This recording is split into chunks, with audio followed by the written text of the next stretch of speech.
Hello and welcome to another Bendigo Life, and my great pleasure this morning to welcome back to Bendigo IPTv, Sarah Reilly. Hello Dennis, it's lovely to be back. It's been a while, Sarah, and no doubt you've been busy in the meantime, but keeping an eye on things as they happen around Bendigo. I know for a fact, given our conversation earlier, yes, the fact that so many young ones, 18 to 25, have failed to enrol in to vote in the forthcoming federal election. And I know you've had a bit of a personal experience with that as well. I'd like to hear your thoughts on that one. Well, it is interesting, and it's in the media everywhere actually at the moment. And just recently, my son, he's in the captainage of Girton, so he does politics, so he's very much interested in politics. And I said to him, I asked him, I said, why do you think it is that young ones and your friends and things haven't enrolled to vote? And he actually basically said that it's because the media focuses. He felt that the media focuses too much on headlines and polls and things, and not on the essence of or the policies of the party, so people don't really know what they're about. And also he said that if the young ones aren't, or if young people aren't aware of sort of what happens in the political system, then they're just not going to be interested. And you know, if it's a generational thing, as we were talking about before, if the parents aren't really aware of how it works, then they're not going to get it. And it's, I don't know, that makes sense to me. So I thought that was interesting. Look, it's interesting to hear that spin, particularly from somebody who falls into that age group, because he's old enough to vote then, or he's not? just enrolled. Well, he will be. He's not yet, but he will be. It's interesting to get that spin on it, Sarah, because I've had the feeling, and I've said to Keith Sutherland, that my view was that young people were so disillusioned with the lack of direction and all the negativity around political life. You know, how many prime ministers we've had in recent times, and the fact that there doesn't appear to be that swell of support that you get in a nationalistic way that you might see evidenced in the States, in the US. We don't seem to have that here. And we don't have that fervour, do we? No, and I just wonder whether that's why young people say, hey, look, it's a lost cause, they're all a bunch of losers, it doesn't matter who's in, we're still in trouble. And that's how I've interpreted it, but it sounds from what you've said, at least with your group, that perhaps I'm barking up the wrong tree. No, I think it's a combination actually. Personally, I think there's a bit more to it. Like you're saying, I think I think the media's got a lot to do with it, because they nitpick and they can control, in a sense, the politics of things. But you know, it's I don't know, it's sort of lost a lot of momentum to what it used to be. Lost the fervour, lost the, you know. And I guess, to be fair, we don't have the charisma that we had in some of our leaders of the past. I mean, I wasn't a fan of Keating's, but he kept us on our toes, didn't he? He kept everyone on their toes. He entertained. It was good, He was an entertainer as well as a politician. Yes. And to see people like that, and Bob Hawke, you know, is another one. He was a character. Well, they provided everybody with a focal point to say, hey, that guy's calling the shots, and he should be, because look at the way he's leading, and you know, with a lot of style and panache, and an attractive level of persona that made people say, gee, that's right, I respect the fact that person is in a leadership role. We don't seem to have that today. That's right. Even if they didn't agree with what they were saying, you know, they would watch and listen. I'm a case in point, I didn't agree with Keating on a lot of things, but I still respect the fact that he was a statesman, and he was clever, and he was... Statesman, there's that word. He brought a lot of style to the job. Absolutely. So that, another one that came to attention this week, Sarah, too, was a note we had through our Facebook contact page, which really worried me a little. It was to do with Central Victorian Lifeline. And I don't know if you're familiar with Lifeline, obviously, but well, in fact, I'll read now what the note we got from Robin, who's on the board there. Robin was suggesting that Lifeline funding is under threat in Central Victoria. They are issuing a plea for help to keep going.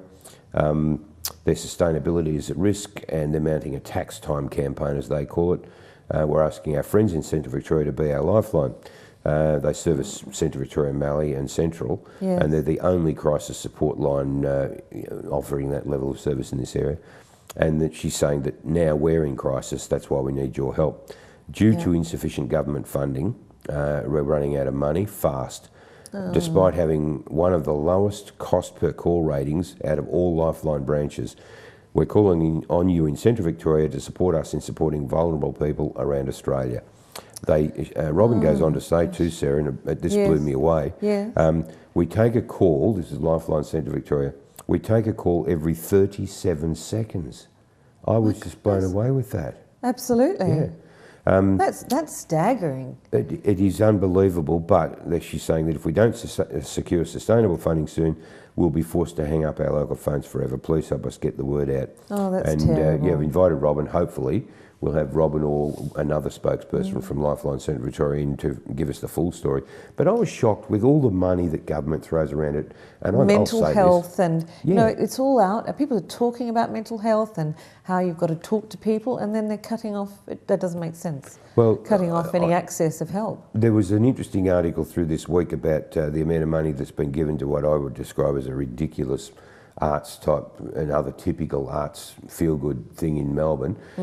You've had 10 million, I think it is, 10 million thrown at Trades Hall in Melbourne to do up the building there. Yes. Well, for God's sake, let the building fall over for all I care. If Lifeline's more important than a building, and if they're doing that many calls every 37 seconds. That's phenomenal. I had no idea it was that much. Well, with an election campaign underway, as we're all aware, I can hardly wait to have a politician sitting where you are now to be able to ask them that question and say, how can you ignore that service? I'd be really interested to see what they say, how they would worm their way out of that one. Exactly. Yes. One we've talked about a bit here too, Sarah, about capital punishment and the leniency of the courts, and average punters all seem to be thinking that the courts are too soft on crime, and you've just recently you've had them decide in Victoria that to avoid putting so many young people into correctional facilities or jail, that they'd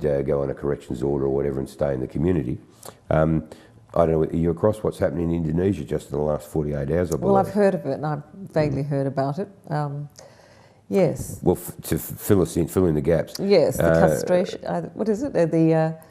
You tell me. Well, child sex offenders could be executed or chemically castrated in Indonesia under a crackdown following the brutal gang rape and murder of a 14-year-old girl. Indonesia, especially Bali, and this is a report from The Age Online, is a black spot for Australian paedophiles. In 2014, it eclipsed Thailand, the Philippines and Malaysia to become the #1 destination for Australian child sex tourists. Unbelievable for us to be reading that Australia has that shocking, shameful, terrible label. That's shameful. But yeah, I'd be interested to get your thoughts on what Widodo's suggesting. He's saying basically, all right, from now on, he's happy for, I'll just read it so that I don't misquote here, effective immediately, it would allow judges to sentence child rapists to death or order that they be chemically castrated. Yeah, well, on a couple of levels. Come on, Judge Judy, what have you got? As long as they, again, that 100% proof, DNA or whatever, I think that's important. As for the death, I'm not big on that. Then again, if it was one of my relatives, it might be different. But chemical castration, absolutely, I'm not. I think that's, you know, that's what they should do to a lot of pedophiles, actually. But rape on children, absolute no-go zone. No go. Yeah. No go. I mean, and you've got to hand it to Widodo, you know, to come out that right. He hasn't messed around. There've been. Imagine how long it would. Well, it wouldn't happen here, but imagine how long it would take to get a sufficient consensus in the community for that to get through Parliament to become law. What, here or there? Well, here. Here, and he's been able to just say, right, to hell with this. We've had enough of this. We're not putting up with it. If that's what happens, then these are the consequences. Do you know, it would only probably take the fact that that's an issue, or that's come out as a statement and a point of a lot of discussion, that may actually, you know, make people think twice before doing it. So as a deterrent, you know, it just saying that would be a deterrent. Well, you're right. There's the punishment side of it, but there's the deterrent side too. And I suppose the worry there would be that people that are perhaps deterred from then going to Bali, as would appear to have been the case in the claims made in this story, will then find another destination where they're not. True. You know, so some would argue that you're moving the problem along, but I still take my hat off to him for having the courage to come out and say, he's a child trying sex offender, bang, that's the payment. And he sees, the fact that his people are being his children, his people are being taken advantage of, and he's just saying, no, that's not good enough. Yep. I think I read too that he made the comment that in an extraordinary case where an extraordinary crime has been committed, an extraordinary crime certainly would be the case for a child. Then extraordinary measures are required, and I think it's all very well for all the do-gooders to say, well, you can't do this and you can't do that. We need to re-educate the offenders and so on. I just take my hat off to him for having the courage to come straight out and say, if you do that to a child, bang, you are facing these consequences. Because everybody knows, it's wrong, whether you're educated, whether you're educated or not, or educated about it. They know it's wrong. Absolutely. So, the other one I pricked my ears up on was a report in The Age too, suggesting that women in the workplace can be a distraction, and we're talking about. Oh no, surely not. Well, we're talking about. They were talking about tradie type workplaces. So the particular instance they used was one where it was somebody who had enormous experience as a young woman, maybe of 35 or something, and a passion for working with cars and vehicles in a mechanical sense. And the point being made was that almost impossible for somebody like that, despite her skill set, to be taken seriously? To get a gig in a place like that. And one of the comments attributed to one of the people, a manager type who operated a repair business, he made the comment apparently to say that, oh look, women in the workplace, in that workplace, are distracting. And I thought, I'd love to know what Sarah Reilly makes of that. Oh God, well... You're not the type to get in the overalls and get under the car and change the oil? Get down and dirty. It's men being men, and I don't know. It's a really difficult one. I mean, it's in one way, it's really, really wrong in terms of discrimination, sexual discrimination. On the other hand, that in workplaces people are going to, there's banter, about things, and some women it wouldn't bother, and they might, they'd sort of brush it off. But some women it would really bother, and if she can't get, if she's not taken seriously, then I think that's shocking. That's terrible, and it's a shame. It's just wrong. It's wrong because I think women can also have a calming influence in a workplace. Actually, I think that's an interesting point. They can de-stress situations. They can perhaps calm things down and.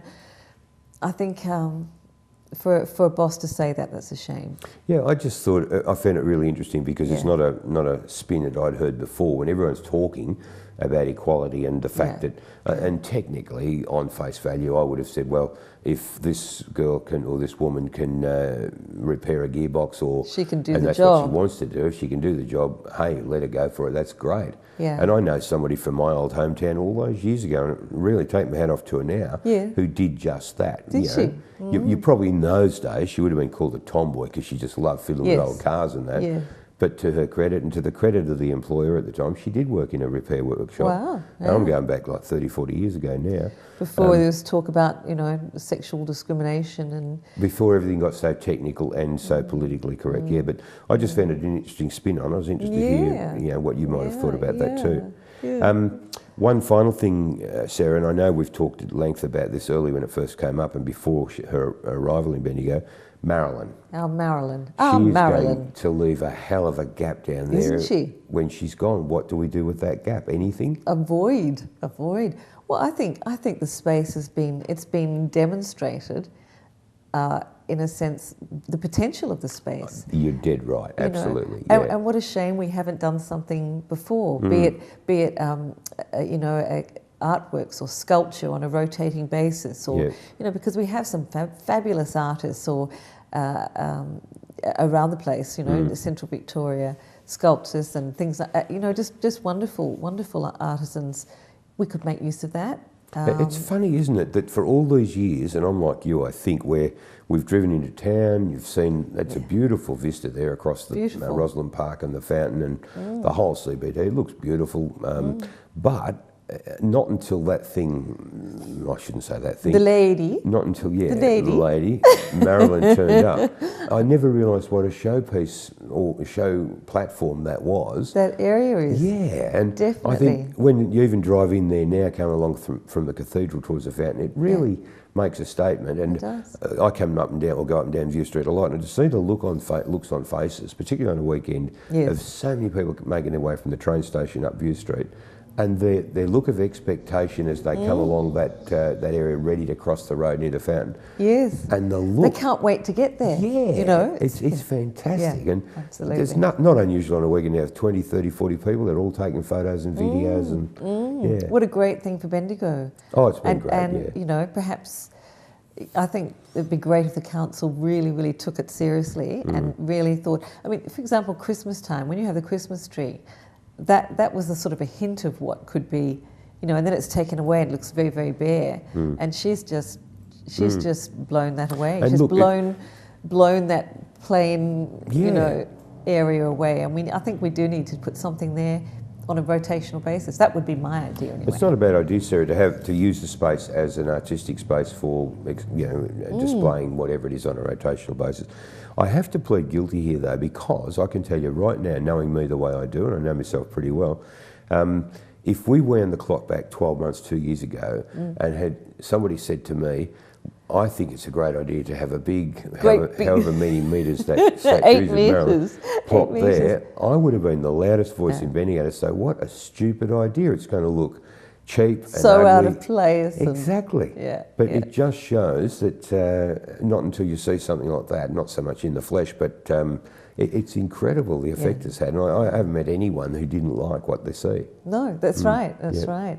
So when's she going home? It's a couple of weeks. I think it's only, well, I think it was July, early July. Oh, July. Okay, so we have another month of Marilyn. Yeah. Very good. So make the best of it. And I've even seen people sheltering under the dress the way it sits out when it's been when raining. It's raining. Down there too. Yes, yes. And I saw the other day, I saw someone put their dogs, you know, they're walking their dogs, and they put their dogs there and left, you know, it's just become. And I know people go. Yes, and I know people go back at night time in different weather to take pictures at different times. So yeah, we've seen some great shots. Yeah. You will see whether or not there's any truth to the rumour too that the council looking at having a similar size statue done of Mayor Rod Fife and have that there as a permanent fixture. So we'll see whether that. We'll see if that pans out. I wonder what he'd think of that. Oh, I can imagine. Great to catch up again, Sarah. Really good to see you. Yeah, let's hope it's not as long next time. We've got Keith Sutherland, of course, is sunning himself in Europe at the moment and probably putting on a pound or two, which he's going to hate when he gets back. I can hardly wait to compare waistlines. But great to catch up, Sarah, and we'll look forward to catching you again next week. That'd be lovely. Thanks, Dennis. Thank you for joining us again today, and we'll look forward to seeing you next week as well.